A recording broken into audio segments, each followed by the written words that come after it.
تمہاری زندگی 40 سال کی ہو، 50 سال کی ہو، 60 70 جتنے بھی سال کی ہو،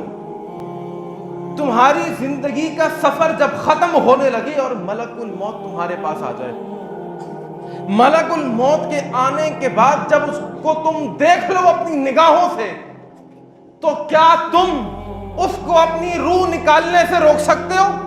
کہ بھائی ابھی رک جا یار، ابھی کہاں سے آ گیا، ابھی تو میں نے توبہ کرنی ہے، ارے ابھی تو میں نے اپنے بچوں کو کاروبار سیٹ کر کے دینا ہے، ارے میں نے تو ابھی مسجد بنوانی ہے، میں نے تو ابھی مدرسہ بنوانا ہے، ارے ابھی تو میں نے نماز بھی نہیں پڑھی،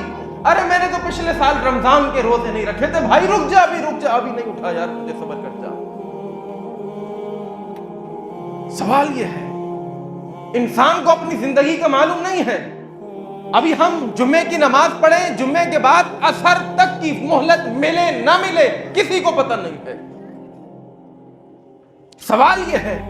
کہ جس دن ہمارے پاس ملک الموت آئے گا تو کیا ہم اس کو روک سکیں گے؟ بھائی رک جا، ابھی نماز نہیں پڑھی، ارے بھائی مجھے تو اتنا عرصہ ہو گیا نماز ہی نہیں بنا، میں تو ابھی توبہ کرنے ہی والا تھا، بھائی رک جا یار، رک جا یار، تھوڑی سی مہلت دے دے بھائی۔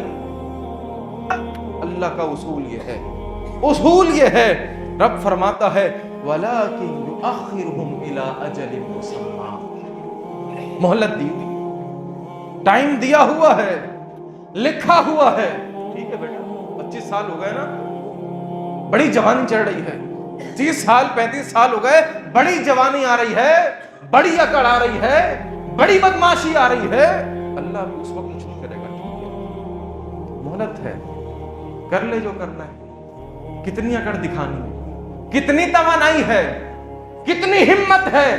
کتنی طاقت ہے، رب فرماتا ہے وَلَٰكِن يُؤَخِّرُهُمْ إِلَىٰ أَجَلٍ مُّسَمًّى، وقت آئے گا جب انسان کہے گا ملک الموت کو بھائی رک جا، ابھی کچھ نہیں کر یار۔ اور انسان تو انسان، کوئی ولی ہو، کوئی پیر ہو، کوئی مرشد ہو، یہاں تک کہ وقت کا نبی ہی کیوں نہ ہو، رب کا قرآن کہتا ہے قل، اے میرے حبیب آپ لوگوں کو بتا دیجئے لا املک لنفسی ضرا ولا نفعا الا ما شاء اللہ، وقت کا نبی یہ اعلان کرتا ہے لوگوں مجھ سے امید نہ رکھنا، مجھ سے امید نہ رکھنا کہ میں تمہاری بخشش کروا دوں گا، ارے میں تو دنیا کے اندر اپنے لیے نہ کوئی نقصان کا مالک ہوں نہ کوئی نفع کا مالک ہوں،